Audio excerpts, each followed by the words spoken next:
Hello guys, in this video I am going to show you how to search for products in the Heinemann application, but first I just want to mention, don't forget to subscribe to my channel because at 10,000 subscribers I am going to show you my whole YouTube revenue statistics and growth strategy, how to make money online. Now let's jump into it. First of all, open the app on your phone. Tap on the home button down below, and here you can see the search bar at the top of the screen, or you can also use these recommendations and the super deals and the highlights to search for products.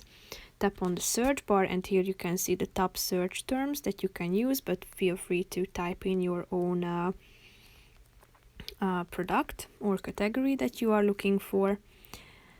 And here you can see product suggestions, and in this page the product will appear. So here you can see all of the relevant information.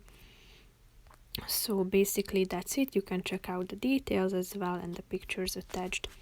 So if you tap on this menu icon, you can also select from these categories such as fragrance, makeup, skincare, and so on. You can choose a subcategory, and here are the results. So that's pretty much it for this video, guys. See you in the next one. Bye bye.